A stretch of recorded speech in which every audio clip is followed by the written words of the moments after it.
Liberté, égalité, fraternité, ou la mort.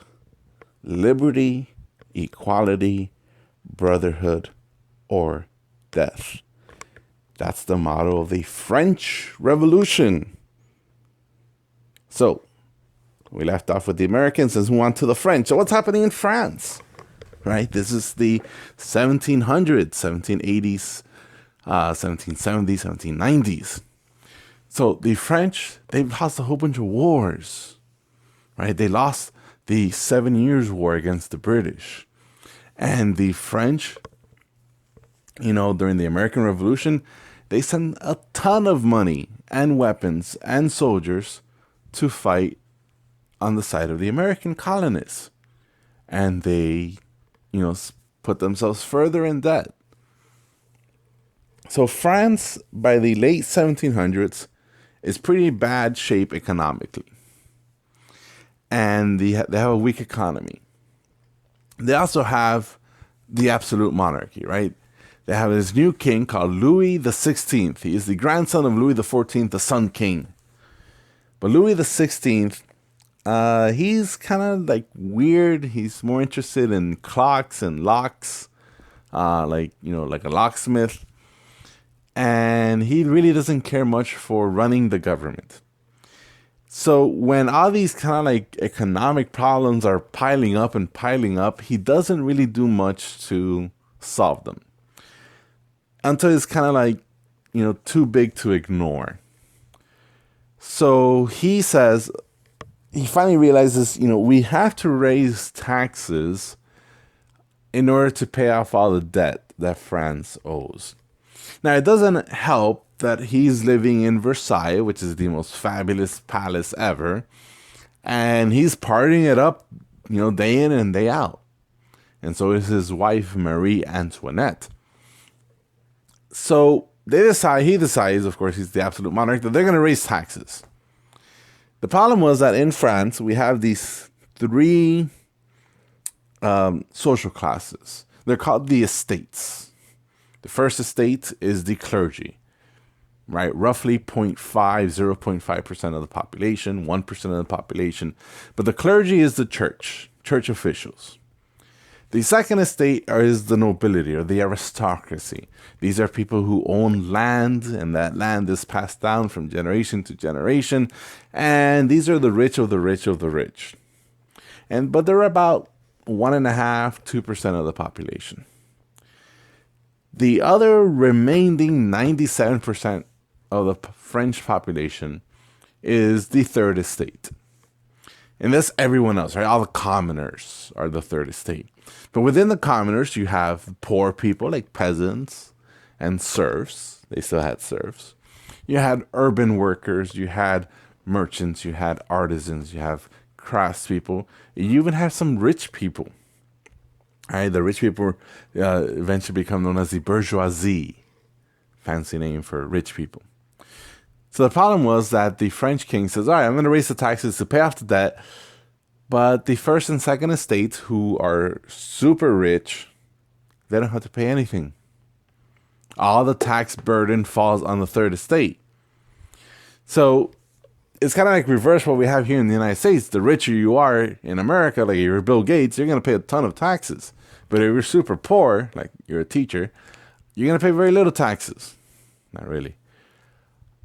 But in France, they had it backwards, right? They had this weird system. So the third estate says, this is messed up. Like, we have to pay all these taxes, and the king gets to live in this fancy palace, and these rich people get to be rich, and everyone else, is living the good life. So this is the guy, King Louis XVI. He calls the Estates General. That means all the three estates, representatives of the three estates, get together.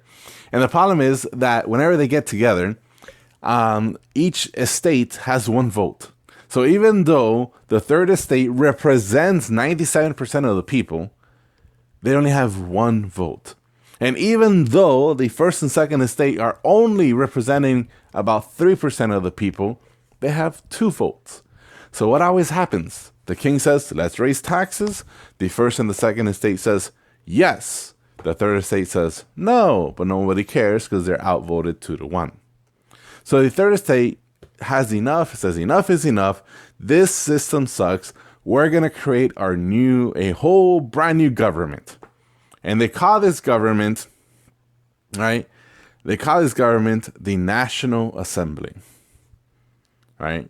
And in fact, they get together in this tennis court, and they swear an oath that they won't, dismiss the National Assembly until they create a new government. And that's exactly what they do, right? They get inspired by the American Revolution. They looked across what the Americans were doing across the Atlantic and said, hey, if they could do it, we could do it. So they said, okay, look, absolute monarchies, no way. Let's have a constitutional monarchy. All this unequal tax burden, no way. Let's change that up. Have more equality when it comes to taxes. Voting, it shouldn't be based on your class. Everyone should be voting, for equal status. So there's this big, protest against the power of the king, against the three estates, right? The first and second estates, I mean. And the king says, no, I don't think so. I'm not going to give up power. The nobles are on my side. The clergy is on my side. I'm not going to change. And eventually we have these riots break out in Paris. Now, the riots weren't just because of the lack of willing to change from the king, but also because there's a food shortage. People are starving. There's no bread. And the king is doing nothing. And the famous line is that when the people, not the reporters, but the advisors tell the queen, Marie Antoinette, the people are starving. They're demanding bread. And she says, supposedly, but not really, why eat bread? Let them eat cake, right? And that tells us this clue of what the French thought of the nobles and of the monarchy. They're so out of touch. So there's this big rebellion. They go into this prison called the Bastille. They storm it. They grab these weapons and they say, look, we're going to force the monarchy to give up power. And the Bastille had this symbolic significance because it was also the prison where anyone who spoke up against the monarchy would be, in prison. Right? So it was like a political prison. So the rebels kind of take charge, they take the weapons, and they say, okay, enough is enough. No more kings. No more absolute monarchy in France. And there's even women who gather weapons and march on Versailles and say, we need food for our kids. Give us food or we'll kill you. And of course, they got the stuff that they needed. So now that the king and the queen and everyone in the upper class, the aristocracy, the monarchy, the nobles, right? Once all of them are kind of their powers are put in check, the National Assembly says, we're going to create a new government. And they pass this kind of Bill of Rights called the Declaration of the Rights of Man and Citizen. And it's kind of our Bill of Rights saying, look, human beings have basic rights. The government can't take them away. Freedom of speech, freedom of religion, freedom of the press, rights of the accused when you go to trial, that sort of stuff. And the Pope, in Rome said, oh my God, this is horrible because now they're giving people freedom and, freedom of religion instead of being a Catholic country. Now France is going to be who knows what. And even the king tries to gain power back to stop this, change, this big, Bill of Rights thing to being created or enacted or enforced. And the nobles are against it as well. So we have the church, we have the nobles, we have the monarchy. They're all against it. And it makes sense because, again, they have the most power in France and they don't want to give anything up. They don't want to give up their special privileges, right? Nobles, if you're a noble, the world's, endless. The opportunities are limitless. Right? You have the best jobs in the government. You have the highest positions in the military. You don't have to pay any taxes.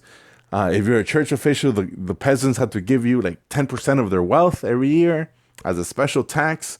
So they have a lot of privileges. And this whole idea of equality, all men are equal, it went against everything that the nobles and the the first estate believed in.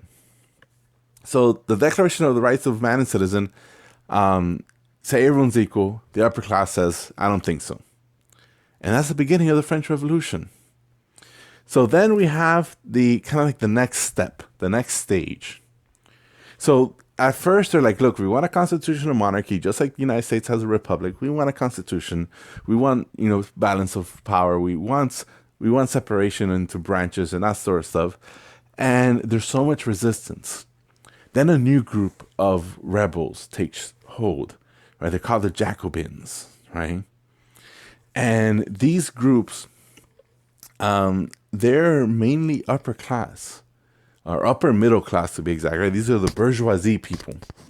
And they say, look, it's unfair for us because we got to pay these taxes. We don't have any benefits. So let's change everything up. So they start confiscating lands from the rich, from the aristocracy. They started confiscating monastery lands. They confiscate lands from the church. And all that wealth is given to the state, to the new government, right? That National Assembly. And at the same time that this is happening, right, where you're taking power from the rich and giving it to the poor, women are like saying, wait a minute, if all men are equal, what about women? Where's our stand in this? And there's this famous, she's considered like one of the first feminists. And a feminist is someone who believes that men and women should have equal status, equal rights, equal power. And her name was Olympia de Gouges, right? And she writes this, essay talking about the Declaration of the Rights of the Female Citizen. But all these like revolutionary leaders, they reject it and say, no, we're talking about equality. It's only for men, not for women. So patriarchy, still up and running in France. And a lot of poor people supported the revolution because they hoped for opportunity, right? When you're a poor peasant, you got nothing going for you. You hope something magically changes, but it didn't, right? Because you have the rich, the upper middle class, the bourgeoisie, right? They go from upper middle to upper class, right? They just replace the nobles, they replace the clergy, and they just move up. No one else really gets to move up, just them. So the leader of this new group, these radicals called the Jacobins, is this famous guy called Maximilien Robespierre. And basically he says, look, everyone's against us. And he's kind of right. Because all around France, all the bordering countries, especially Austria and Prussia, right, which is what we call Germany now, they are scared. The kings, the monarchs of Austria and Prussia are scared that the revolution and those crazy ideas about taking out the monarchs, that they're going to spread like a disease. So they go to war against France. And Robespierre, uses that attack as motivation to eliminate any opposition. So they have this thing called the Reign of Terror, where they just start killing people left and right, chopping off their heads using something called the guillotine. And Robespierre says, look, if you criticize the revolution, if you say that our laws are not fair, that our taxes are unjust, then you're an enemy of the revolution and you gotta go. And your head has to get chopped off. So, of course, the first people who opened their mouth to complain, the king and the queen, off with their heads. The nobles who said, hey, it's not fair, we lost our special privileges, boom, off with their heads. The clergy, hey, they took away the lands from the church, boom, off with the head. Anyone else, women, poor people, anyone who complain, boom, off with their heads. And that's what they call the Reign of Terror. They're killing thousands and thousands and thousands of people in a short period of time. Right? This is the radical era of the revolution. And here we see some of those lovely, images of the guillotine, right? And they had these public, right? The killings would take place in public. It was like public murder. And they want to change everything, right? They change their calendar. They change they take away all the land from the church. They want to eliminate religion, and they only want to be deists and not, Christian. And all these changes, they're kind of like too extreme. So even some of the people who, at first, remember that they just wanted a constitutional government. And this has gone kind of like too far, too radical. So some people say, okay, let's dial it back a bit. Let's dial it back a bit. And that's eventually is going to happen. And like I mentioned, all these other countries, they're going to attack France left and right, up and down, right? Spain and Britain and Austria and Prussia, right? They're all going to unite against France because, again, they don't want these crazy, crazy ideas to spread to their countries, right? They see that the king of France has got his head chopped off. And if it could happen over there, it could happen over here, and you definitely don't want that. So what we start seeing is a new movement in France, something called nationalism. And nationalism has these kind of like different definitions. But basically, nationalism is this idea that there's something greater than your city or your town or your family or yourself, that there is an ideal, a perfect place, right, where you belong. You have a cultural identity, cultural connection, right, because of your language, because of your traditions, because of your food, because of your background, because of everything that makes you different than other people. And that's what we call nationalism. And there's also this belief that your country, your nation, your people, your way of life is better than others. So it's kind of like a form of patriotism, being proud of who you are and where you come from. And the fact that France is being attacked by all sides, right, motivates the French people to defend their land. So they're not fighting for a lord like they would have done in the Middle Ages. They're not fighting for a king so that the king can get more power or that the king can have colonies and territories around the world. They're fighting for their country. They're fighting for their survival. They're fighting for themselves. They're fighting for France, right? And this is the birth of the nation state, right? The country of France is different than the country of Spain, right? They both have the same government nowadays, right? But there's two different nations, right? The people of Spain are Spanish and the people of France are French. And that idea, that separation, is what we call nationality, right?